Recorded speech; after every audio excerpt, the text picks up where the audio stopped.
Rate કોન્ટ્રાક્ટની સમીક્ષા, પુનઃ સમીક્ષા અને રદ આ અંગે મેં સ્ટેન્ડિંગ કમિટીના સભ્યો અને ચેરમેનશ્રીને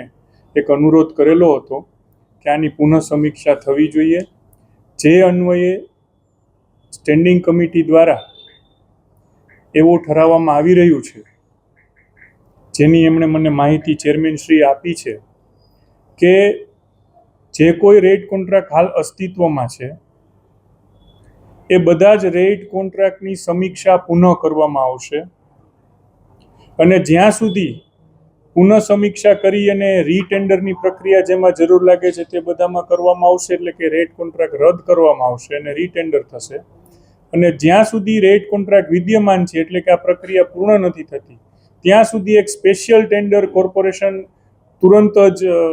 જે તે શાખા છે એ પ્રકાશિત કરશે અને એમાં જે લોકોને આ ભાવે સર્વિસ કોર્પોરેશનને ઉપલબ્ધ કરાવવી છે બધી જ પાર્ટીને એકનોલેજ કરી અને એમ્પેનલ કરશે. એટલે કોઈ એક વસ્તુ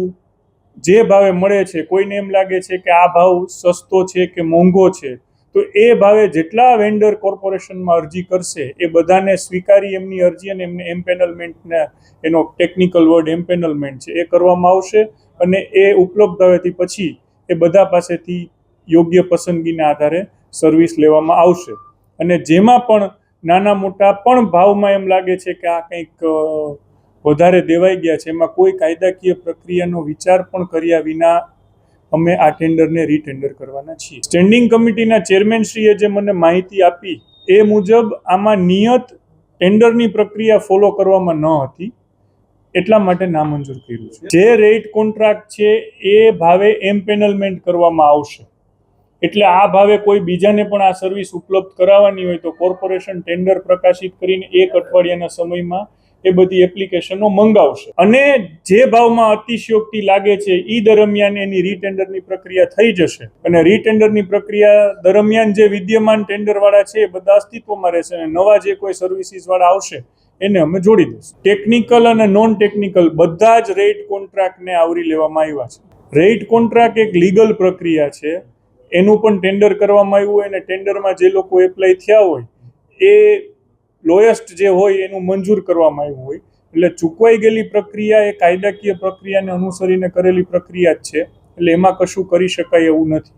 વધારે આપવાના હોય તો સ્વાભાવિક છે કે પરત લઈ શકાય, પણ જે ભાવે ચૂકવાના છે, જે રેટ કોન્ટ્રાક્ટનો ભાવ હોય એ ભાવે ચૂકવાના હોય તો એ પ્રક્રિયા કાયદાકીય છે. પછી એમાં કોઈ ગોટો થયો હોય, કાંઈ વધારે થયા હોય કે કોઈ કર્મચારીએ ઇરાદાપૂર્વક કે બિનઇરાદાપૂર્વક ભૂલ કરેલી હોય તો એ બધાની રિકવરી થાય. હાલ જે ટેન્ડર સ્ટેન્ડિંગ કમિટીની સમક્ષ મૂકવામાં આવ્યું હતું અને સ્ટેન્ડિંગ ચેરમેને જે મને માહિતી આપી એ મુજબ આ ટેન્ડરની જે આઇટમ છે એને નામંજૂર કરવામાં આવે છે, એટલે બહુ ક્લિયર જ છે કે એને કાંઈ પૈસા ચૂકવવાની પ્રક્રિયા નહીં થાય. હવે એ તો કોણ પાર્ટી કેવી રીતે વિચારે છે એના ઉપર છે, કદાચ કાલ્પનિક જવાબ મારે દેવો યોગ્ય નથી. નહીં, કમિટીની રચના છે એ આખી એક અલગ પ્રક્રિયા છે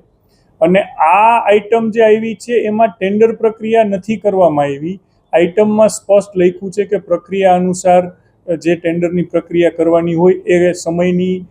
અભાવને લીધે કરવામાં આવેલ નથી, માટે આને નામંજૂર કરીએ છીએ. આમાં અમે કોઈ એની આઇટમની યોગ્યતા છે કે અયોગ્યતા છે એવું નથી કહેતા, પરંતુ જે સરકારના નાણાકીય શિસ્તના જે કોઈ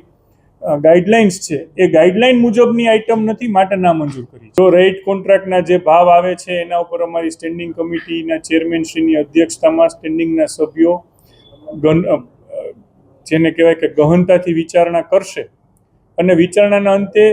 તમે નક્કી કરી શકો. ટેન્ડરની પ્રક્રિયા આખી એવી છે કે તમે એક બેઝ પ્રાઇસ નક્કી કરો છો, બેઝ પ્રાઇસની કાં ઉપર ભાવ આવે ને કાં નીચે ભાવ આવે, એટલે તમારી પાસે L1 થી નીચે કોઈ બીજી ચર્ચા વિચારણાનો અવકાશ નથી, જે સરકારની હાલની પ્રવર્તમાન ગાઈડલાઈન છે એ મુજબ.